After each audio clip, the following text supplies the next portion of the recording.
Ja, so vir my die JK6 Foundation, dit gaan regtig oor net my lewenservarings wat ek met die mense deel. Ek dink baie keer as skole en mense vra waar is die geselsie, dan verwag hulle rugby geselsie want hulle dink Springbok rugby speler, dit gaan rugby wees. En ek share regtig net in detail so toe ek 13 was my ma selfmoord gepleeg, 14 toe my broer selfmoord gepleeg en my suster is oorlede met 'n klein dogter toe ek 17 was. So net in detail wat rondom daar gebeur het en wat dit gevat het om daar deur te gaan. En mense sien altyd die naam op 'n TV, die sportster op 'n TV, maar en mense oordeel wat hulle sien naweek aan naweek op 'n TV, maar dan deel ek met die mense dat ons as mense beter moet wees om die mense te leer ken agter die naam, om mense in diepte te leer ken.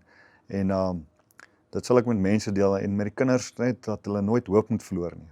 Ek glo daar's soveel kinders wat deur moeilike tye gaan.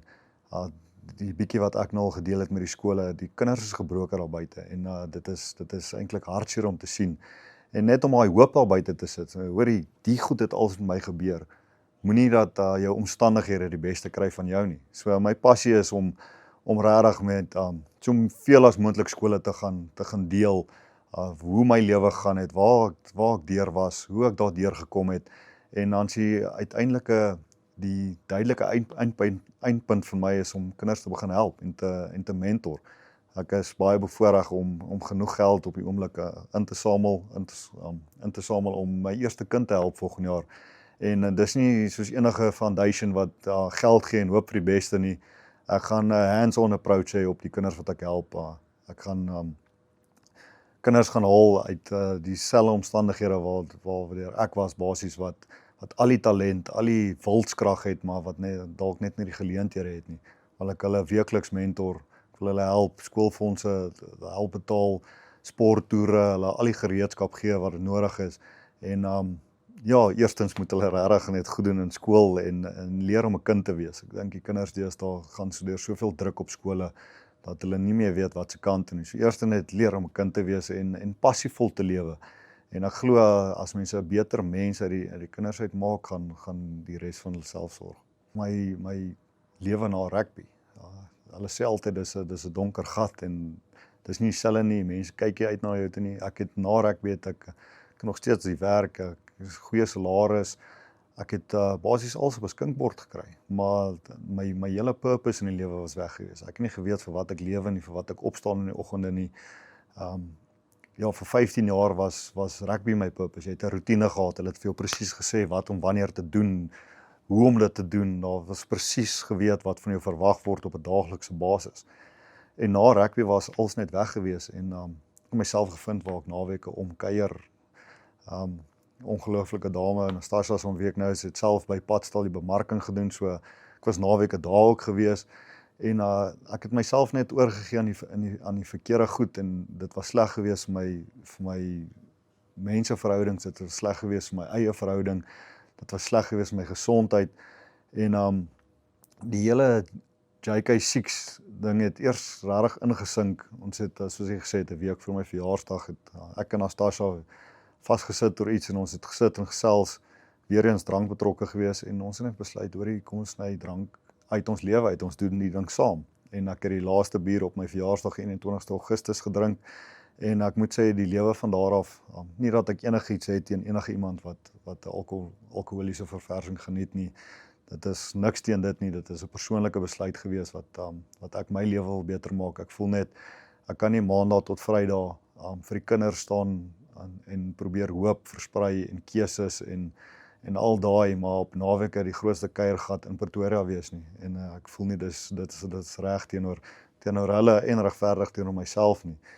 En ja, dit het ek moet sê seker Anastasia om my uit daai diep gat uit kom red. Ek weet nie waar ek sou gewees het as ek moes aanhou met die lewe waarmee ek besig was na rugby en nie die nuwe passie en purpose gevind het om die ongelooflike verskil te maak en nie deel wees van die statistiek om as 'n gebroke kind 'n gebroke volwasse ook te word nie. Ek dink as mense en as volwasses volwassenes en kinders en net mense oor die algemeen is ons so geneig om die slegte goed te onthou.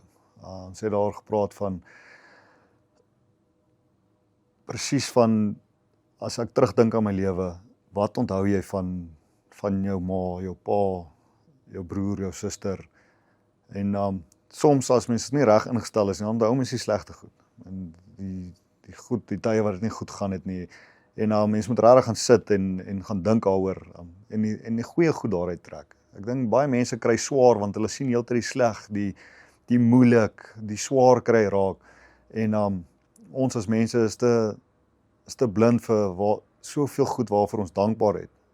As 'n mens, jy gaan altyd meer wil hê. Jy gaan altyd die volgende ding wil hê. Jy gaan altyd die hoër werk wil hê. So die goed waarvoor ek dankbaar is op die oomblik is die ongelooflike geleentheid wat ek het om 'n verskil te maak op die huidige oomblik. My hele lewe wat ek deur was, met al die trauma, al die hartseer, al die pyn, al die sukses, al die goeie tye, die bekers wat ek gewen het, dit was alles net 'n fondasie vir wat vir my gewag het. So vir my moes ek basies 36 jaar vir my lewe wag om my purpose te kry, om my regte purpose te kry. Ek het gedink dis rugby.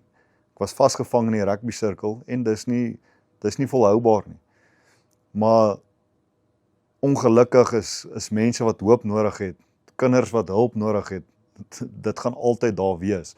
En iemand moet die verantwoordelikheid, ons het net nou daar gepraat van, almal wil help, maar mense weet nie hoe om te help nie. Mense kry goed en laat weet mense, hoor jy, ek het die goed, hoe kan ek jou help, maar mense worry net nie. So as mense dit nie self gaan doen nie, en dit op die regte plekke, op die regte maniere uitkry nie, dan gaan daai mense nie gehelp word nie. En dis sulke oomblikke wat vir my great is, om 'n smile op 'n laaitie se gesig te sien.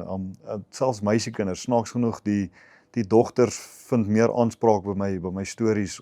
Ek dink hulle is bietjie meer emosioneel matured, maar hulle vind meer aanspraak en om hulle van te kry van of te sien hoe hulle soveel trane het en sê dankie oom of dankie meneer. Ek sien nou weer hoop. Jy is my nuwe rolmodel. En hulle het nie eens geken toe jy rugby gespeel het en is nog jong daarvoor. So dit is so, jy kry soveel satisfaksie om te weet jy word iemand se rolmodel deur net jou purpose uit te leef, niks special nie, net 'n verskil probeer maak. En dan kom jy eintlik agter hoe spesiaal dit kan wees. Ons het nou dag het ek by 'n skool gepraat wat hulle gesê het, thank you for your vulnerability. Dit wys jy net ons as mense so toe en ons is so bang om vir mense te sê hoe gaan dit en hoe dit regtig met jou gaan en waantoe jy regtig op pad is, dat jy net sê hallo, hoe gaan dit? Nee, goed, dankie met jou. Ons almal raak so vasgevang in ons eie gevoelens, ons eie seer, ons eie trauma dat ons opgehou deel het. Ons almal is net hier op die voetjies en social media gaan dit great met almal daar buite. Maar as jy regtig 'n bietjie gaan dieper delf, dan sien jy mense is nie okay nie. En dit is ook alright. Almal maak foute. Almal gaan deur moeilike tye. Maar as hoe sterk aan die ander kant uitkom en wat se lesse jy daaruit geleer het.